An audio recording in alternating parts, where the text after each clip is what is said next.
Ini pas apalagi logika standar dia nggak paham gitu. Ya. Keluarnya air dari celah awan sama dengan keluarnya air dari celah es batu. Ya.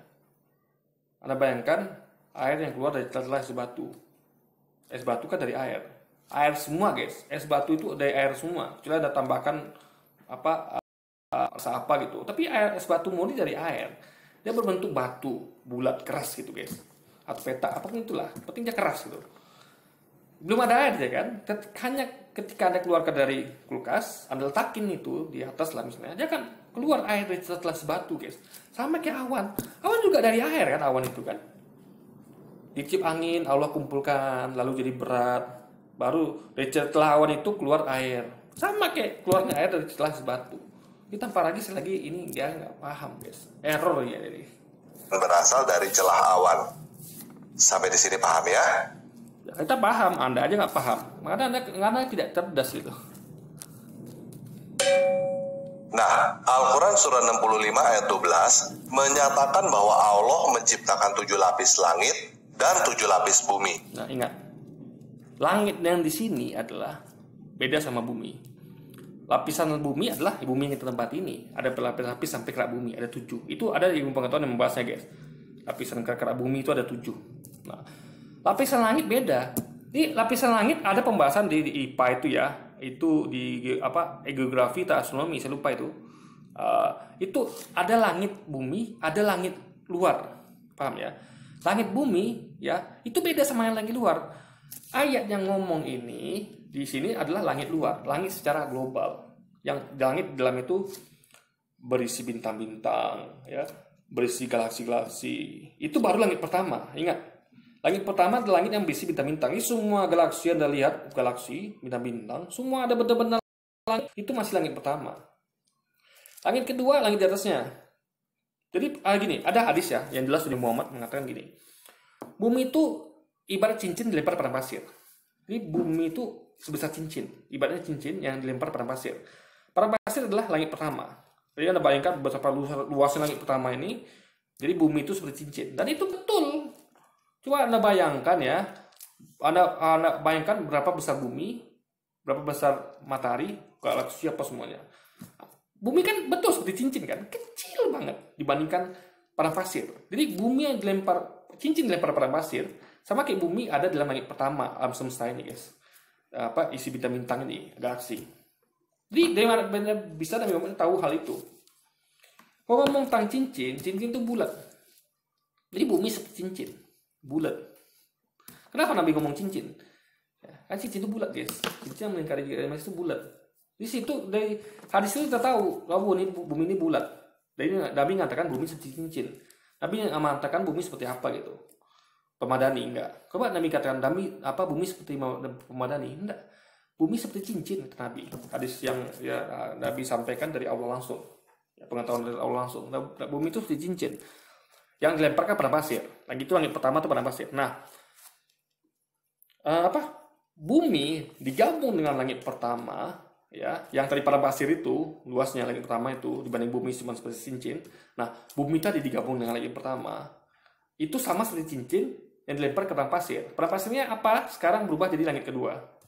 Jadi luas langit kedua itu adalah luas padang pasir. Langit pertama dan bumi dicampur itu hanya sebesar cincin. Berarti langit kedua jauh lebih luas daripada bumi dicampur dengan langit pertama. Ingat, langit kedua tuh bukan lagi langit yang kita lihat sekarang yang ada galaksi dan bintang-bintang di dalamnya, tapi langit lagi di atasnya, guys. Jadi situ sampai ke langit 7 begitu. Di tiap langit itu adalah seperti cincin yang dilempar pada pasir. Pada pasir adalah langit tingkatan di atasnya. Begitu terus sampai ke langit ke-7. Sampai nanti ke arasnya Allah. Itu hadis itu jelas menjelaskan. Dari mana Muhammad tahu akan hal itu?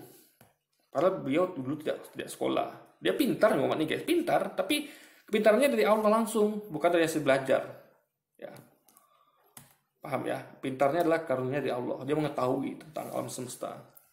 Nah, jadi ini ngomong langit tentang itu ya. Bukan langit bumi. Ingat, langit bumi beda sama langit global. Ini sama kayak halaman rumah Anda dengan dengan komplek perumahan ini beda. Kalau saya ngomong adalah halaman rumah saya dengan halaman rumah komplek beda. Paham ya? Halaman rumah saya depan rumah saya gitu. Tapi kalau halaman komplek ya halaman komplek nih semuanya gitu. Luar-luar komplek itu guys. Global ngomongnya gitu. Tetapi karena Al-Quran surah 2 ayat 29 menyatakan bahwa Allah menciptakan bumi duluan, baru setelah itu dia menciptakan langit. Salah, bukan. Wah ya, dialah Allah yang menciptakan segala apa yang ada di bumi untukmu. Kemudian dia menuju ke langit. Lalu dia menyempurnakannya menjadi 7 langit. Dan dia mengetahui segala sesuatu. Ingat, ya. Ketika proses Big Bang, ini kita ngomong teori Big Bang ya. Itu kan hanya ada satu titik, satu titik atom, ya. Dia meledak Big Bang, gitu kan. Jadi memuai. Jadi kalau Anda tahu teori Big Bang, Anda akan tahu ini. Jadi gumpalan tadi ini ya, sebesar atom lah, kecil atom. Atomnya meledak, memuai, membesar, terus membesar, dan terus membesar. Nah, jadi proses itu terus jadi. Nah, itu maksudnya bahwa Allah tuh menyempurnakannya. Dari mana Nabi tahu tentang teori Big Bang? Ini sesuai loh guys, ini dengan teori Big Bang. Bahwa alam semesta ini memuai. Ya, memuai. Alam semesta ini. Makanya disempurnakan. Dari awalnya atom kecil, ya meledak, ya menjadi bumi, menjadi bulan, menjadi bintang-bintang, angkasa, terus memuai. Jadi awalnya nggak ada 7 langit awalnya, ya kan? Awalnya belum apa guys 7 langit, hanya berupa atom tadi, atom yang meledak lalu jadi bumi, jadi matahari, bintang-bintang dan segala macam bulan, ya itu baru. Jadi ini seringan teori Big Bang. Kalau awalnya langit ke-7 itu nggak ada, ya ingat dari awalnya atom kecil meledak Big Bang, namanya teori Big Bang. Ada belajar teori Big Bang yang akan tahu meledak gitu kan, gitu kan, lalu memuai. Baru hasil pemuaian itulah timbul karena makin besar memuai itu kan, jadilah langit kedua. Itu langit di atas yang di luar galaksi kita ini. Langit kedua, lalu memuai lagi menjadi langit ketiga sampai langit 7 guys. Nah, itu makna ayat ini. Di mana Nabi tahu tentang teori Big Bang coba. Kan? Ingat, jadi di sini kita tahu ya bahwa ayat ini mengatakan bahwa sebelumnya itu belum ada langit ke-7 guys. Belum jadi Allah baru sempurnakan dari awal langit itu belum 7 ya, Allah sempurnakan menjadi 7 langit. Dia menyempurnakannya menjadi 7 langit. Paham ya? Itu teori Big Bang. Ini ngomong tentang teori Big Bang itu. Ada nggak dia kita ngomong sini? Nggak ada guys. Tentang teori Big Bang itu Nabi yang menyampaikan. Jadi kita akan bahas bumi duluan juga. Setelah itu kita akan bahas langit. Oke? Jadi ingat, ketika dikatakan dialah Allah menciptakan segala apa yang ada di bumi untuk kemudian menuju langit, berarti langit sudah ada. Kalau dikatakan dia menuju langit, berarti langit itu sudah ada. Cuma belum sempurna. Lalu disempurnakan jadi 7 langit. Jadi teori Big Bang, ya. Awalnya atom meledak, memuai di langit pertama, di bumi beserta isinya menjadi matahari segala macam, lalu memuai, baru ada langit kedua, langit ketiga, keempat. Jadi Anda bayangkanlah sesuatu memuai. Jadi kayak apa ya yang membesar itu apa ya, kayak slime lah, apa ya, Anda tahu kayak slime itu ya, atau apalah itu membesar itu gitu. Awalnya kan hanya inti kecil itu aja, yaitu bumi beserta alam semesta galaksi-galaksi, bulan bintang, baru memuai di langit kedua, ketiga sampai ke-7 guys gitu. Sampai ke sampai ke samudra di atas dan arasnya Allah. Nah, kepercayaan tentang 7 lapis bumi bukan baru dimulai sejak Allah mengungkapkannya kepada Muhammad pada abad ke-7. Nah, ingat ya. Ini adalah Muhammad itu dia tidak membaca guys. Dia tidak bisa membaca dan tidak menulis. Jadi Muhammad itu tidak ngambil dari literatur manapun. Yang masih diterima itu murni dari Allah saja gitu. Nabi itu hanya tahunya berdagang. Itu pun diajarkan oleh istrinya itu Khadijah, juga oleh pamannya gitu kan. Jadi dia tidak pernah membaca tentang astronomi. Muhammad itu tidak pernah membaca tentang geografi, nggak pernah guys. Dia nabi yang ummi, tidak bisa baca dan tulis gitu. Makanya Anda salah kalau menuduh Muhammad seperti itu. Kecuali kalau orang yang pernah belajar astronomi, oke. Misalnya saya berkata nih bumi ini bulat. Kamu pasti mengambil dari kamu kan? Iya benar, saya ambil dari sekolah. Saya tahu dulu dari sekolah bumi itu bulat. Coba Anda tanyakan kepada orang-orang kampung yang nggak pernah sekolah. Coba. Saya bukan minta orang kampung ya. Tapi orang-orang siapapun yang nggak pernah sekolah lah coba ada ngomong tentang ini. Bahwa bintang itu adalah matahari. Di bintang itu sebenarnya adalah bola api yang berpijar. Orang yang nggak sekolah nggak akan tahu itu. Jadi kalau gimana mereka bisa meniru coba? Nah, sama kayak Nabi Muhammad itu. Nabi Muhammad itu tidak mengambil literatur manapun. Jadi salah kalau Anda memfitnah Nabi Muhammad seperti itu. Tetapi sudah dimulai setidaknya sejak adanya agama Jainisme pada abad ke-8 sebelum Masehi di India. Nah, dengar ya. Itu diketahui bersama. Nabi Muhammad itu bukanlah nabi satu-satunya. Allah mengutus sekitar, saya lupa ya, 143.000 nabi, tak 107.000 lebih. Yang penting ada 100.000 lebih nabi yang diutus. Ya, seluruh dunia. Dari zaman Adam sampai Nabi Muhammad, nabi dan rasul. Yang kita wajib ketahui hanya 25 nabi dan rasul yang Allah sebutkan nama di Quran. Selebihnya tidak Allah kasih sebutkan namanya di Quran karena terlalu banyak.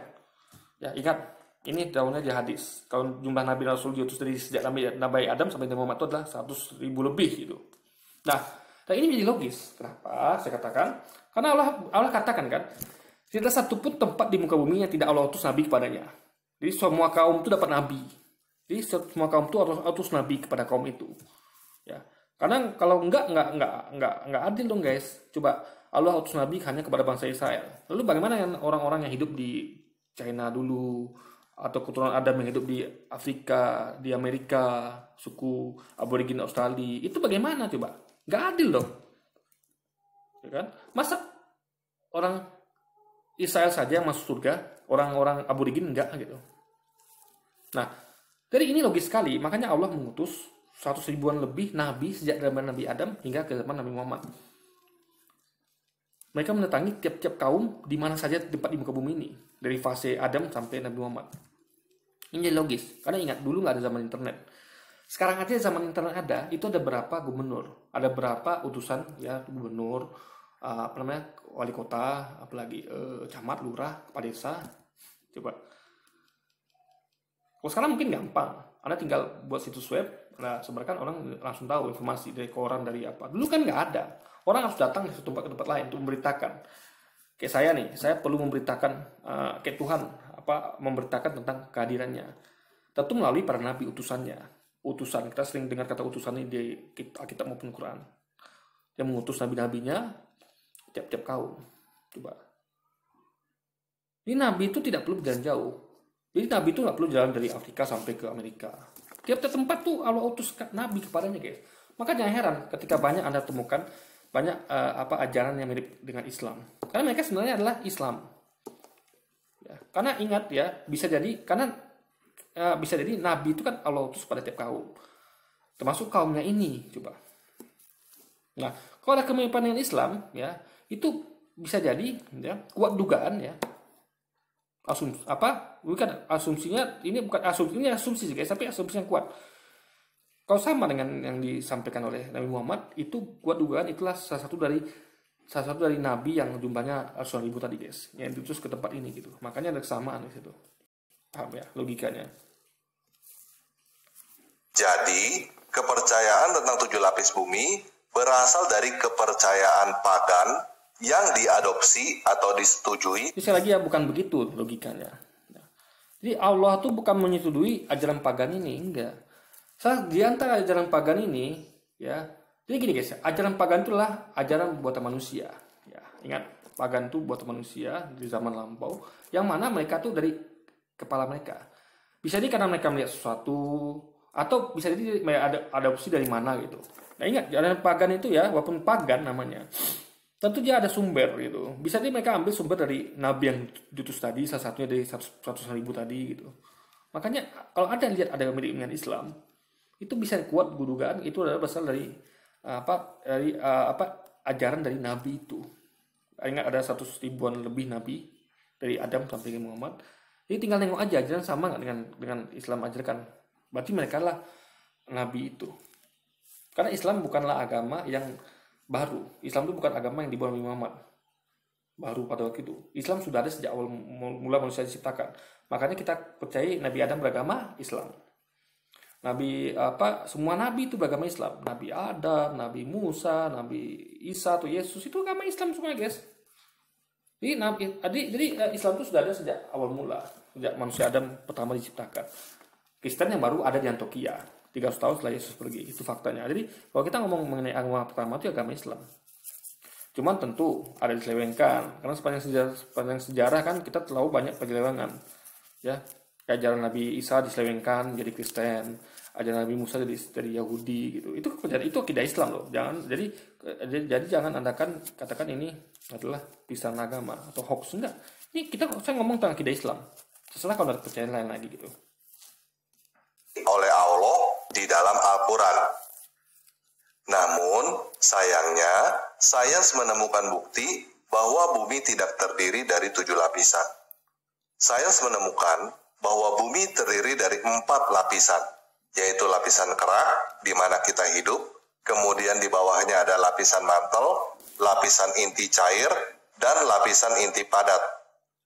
Banyak orang yang berusaha cocokologi supaya lapisannya menjadi 7, dan secara tidak tahu malu, mereka berbohong dengan berkata bahwa hal itu dinyatakan oleh para ilmuwan. Ingat ya, untuk melihat isi bumi, itu ilmuwan itu tidak mereka hanya menganalisis, guys. Ingat, analisis manusia itu tidak sempurna. Melihat sesuatu yang ada di dalam bumi. Coba, Anda tahu nggak siapa yang pernah ngebor bumi sampai ke dasar? Saya tanya pada Anda, siapa yang pernah ngebor bumi sampai ke dasar untuk mengetahui isinya? Gak ada yang pernah, guys. Orang hanya bisa ngira. Ibaratnya kayak untuk mengetahui sesuatu, anggap ada buah, Anda punya buah ini. Buah apa yang bulat ya, anggap ya. Kayak buah apa deh? Buah apel deh, atau buah semangka. Buah semangka deh, ya gampangnya kan. Karena gede kan. Nah, coba Anda untuk tahu isi semangka, Anda harus membelahnya. Untuk tahu pasti isi semangka, Anda harus membelahnya kan. Coba Anda tidak membelahnya, Anda hanya begini, Anda pegang, Anda begini kan. Ini isinya berapa lapis nih? Ini nggak bisa tepat gitu, guys. Ya. Atau ada suntikan apa gitu, nggak bisa tepat kalau Anda harus membelahnya. Nah, bumi mungkin tidak dibelah, nggak mungkin. Makanya ilmuwan itu cuma mengira-ngira, ya, mengira. Orang pernah buat lubang, pernah, guys, tapi nggak sampai dasar bumi. Ya, lubang yang dibuat manusia tuh saya lupa berapa kilometer itu, tapi nggak pernah sampai dasar bumi. Ya, karena di bawah bumi itu adalah panas gitu. Dasar bumi itu kerak bumi itu panas. Jadi tidak ada. Jadi guys ya, untuk lapisan bumi sendiri itu hanya analisis dari ilmuwan, bukan suatu hal yang pasti. Ingat ya, Allah lebih mengetahui, karena Allah yang menciptakan bumi, Dia tahu berapa isi lapisan bumi. Ilmuwan tadi hanya mengira, oh kayaknya 4 nih, ada lagi bilang mungkin kayaknya 7 nih gitu. Mereka hanya bisa mengira, karena mereka tidak pernah membelah bumi ini gitu. Untuk mengetahui sesuatu itu harus dibelah isinya, guys. Anda nggak bisa, kayak contoh, Anda tahu nggak kenapa Anda tahu pelajaran biologi itu kan menganalisis tubuh manusia. Di mana orang tuh tahu ada jantung dalam tubuh kita. Ya. Tahu ada tulang, ada segala macam limpa segala macam. Itu dengan dibedah, guys. Makanya dulu tuh orang-orang mayat itu dibedah untuk tahu isi dalamnya gitu. Oh, ternyata di mana ada hati, ini bentuknya gitu. Makanya bisa digambarkan gitu. Coba Anda ambil ronsen. Teknologi paling canggih sekarang apa? Untuk lihat isi dalam tubuh manusia itu ronsen. Anda tengok deh ronsen. Saya pernah dulu anak pertama saya tuh, saya beli hasil ronsennya gitu. Cuman ada kayak kayak gambar buram gitu, kayak ada bayi dalam gitu. Itulah hasil teknologi manusia untuk lihat isi dalam gitu. Dia nggak bisa menampakkan lain kayak hati apa. Itu kalau akibatnya kalau tidak dibelah. Makanya untuk tahu isi tubuh manusia, ini manusia aja yang ngomong, nggak usah bumi lagi yang jauh dari jangkauan kita. Isi tubuh manusia, isi tubuh hewan itu dibelah dulu, dibuka biar tahu isinya apa. Kok bisa dikasih gambaran? Oh, ini gambar jantung, gambar limpa, gambar ini itu. Nah, pernah bumi dilakukan seperti itu? Jadi perkara ilmuwan menganalisis bumi, ya, tanpa membelah itu sama kayak metode dokter meronsen manusia. Hanya lihat dari luar saja, guys, nggak bisa akurat gitu. Harus dibedah untuk lihat apa istilahnya. Paham ya? Jadi Anda harus paham itu. Ini bukan fakta. Bumi dari lapisan bumi dari 4 atau 7 atau berapapun itu bukan fakta, tapi apa pendapat para ilmuwan.